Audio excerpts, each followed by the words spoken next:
నమస్కారం. మనం ఈరోజు ఈ యొక్క లలితా సహస్రనామాలలో 620, 621 నామము, వీటికి ఉన్నటువంటి అర్థాలు, మరియు ఇక్కడ ఏంటంటే మీరు అర్థం చేసుకోవాల్సినటువంటిది, ఏవైతే మనం నామాలు చదువుకుంటున్నామో, నామాల యొక్క అర్థం తెలుసుకుంటున్నామో, ఇవన్నీ కూడా ఎవరో రచించినటువంటివి కాదు. ఆ యొక్క సభలో వసిన్యాది వాగ్దేవతలు 8 తెల్లటి కిరణాలుగా అమ్మవారిలో నుంచి బయటకు వచ్చి ఈ యొక్క లలితా సహస్రనామాల యొక్క పారాయణం చేయడం జరిగింది అనే విషయం మనం అర్థం చేసుకొని ప్రతి అక్షరము కూడా చాలా జాగ్రత్తగా చదవాలి. మనం గత ఎపిసోడ్లో 619వ నామంలో పావనాకృతి అని చెప్పుకున్నాం. మనం అంటే ఏంటంటే స్మరణ చేయు మాత్రము చేత పావనము చేయు ఆకారము గలది అనేటువంటి అర్థము. మాటిమాటికి మనం గనక స్మరణ గనక చేయగలిగితే మనం పావనం పొందుతాం అనేటువంటిది.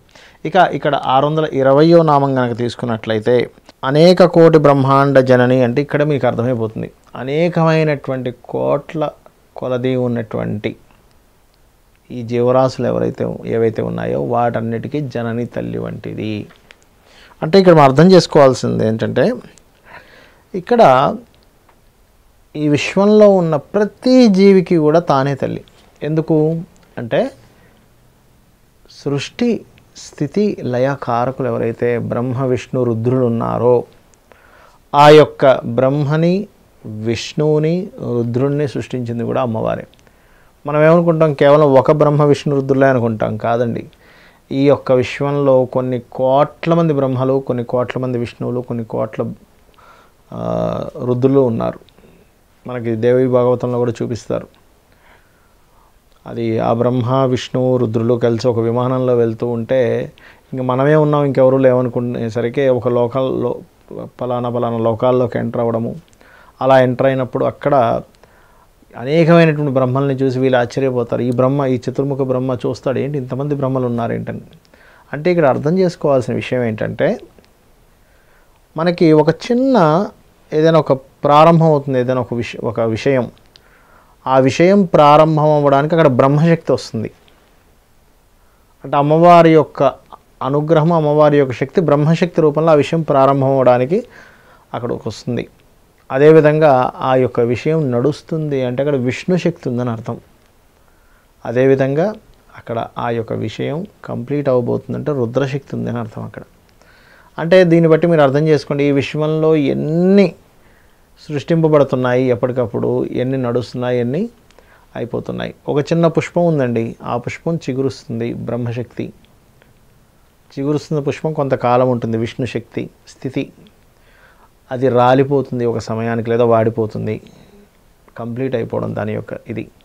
అలా ప్రతి జీవరాశికి పుట్టుక, స్థితి, అంతము ఎక్కడెక్కడైతే జరుగుతున్నాయో అక్కడ బ్రహ్మ విష్ణు రుద్రులు ఉన్నారు. ఇది అర్థం చేసుకోండి. అంటే అంతమంది బ్రహ్మలు ఎలా కనబడ్డారు, అంతమంది విష్ణువులు, అంతమంది రుద్రులు ఏమిటి అంటే, ఇది ఎలా అంటే అమ్మవారి యొక్క శక్తి ఏదైనా సరే ఈ విశ్వంలో ఆవిర్భావం జరుగుతుంది అనగానే అక్కడ బ్రహ్మరూపంలోకి వెళ్తుంది అని అర్థం చేసుకుంటూ ఉండాలి. విష్ణు రూపంలో అవుతుందని రుద్ర రూపంలోకి వెళ్తుందని అర్థం చేసుకోవాలి.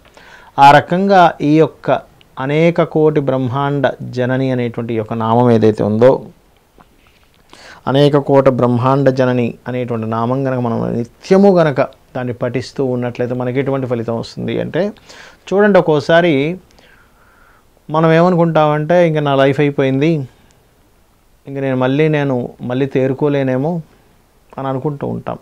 కానీ అలాంటి సమయంలో గనక ఈ విశ్వంలో ఉన్న అనేకమైనటువంటి కోట్ల జీవరాశులు ఏవైతే ఉన్నాయో వాటన్నిటికీ తల్లే కదా అమ్మవారే కదా తల్లి అని మనం ఎప్పుడైతే ఆ దీంట్లో ఉంటామో అప్పుడు ఏమవుతుందంటే మనకి తెలియకుండానే నిజమే కదా, ఇవన్నీ జీవరాశులకి తానే అయినప్పుడు మరలా నా కొత్త లైఫ్ స్టార్ట్ అవ్వడానికి కూడా తానే కదా, తను నమ్ముకుంటే కదా నాకు అన్నీ వస్తాయనేటువంటి ఒక స్పృహ మనలో కలుగుతుంది. అదేవిధంగా 621వ నామం దివ్య విగ్రహ.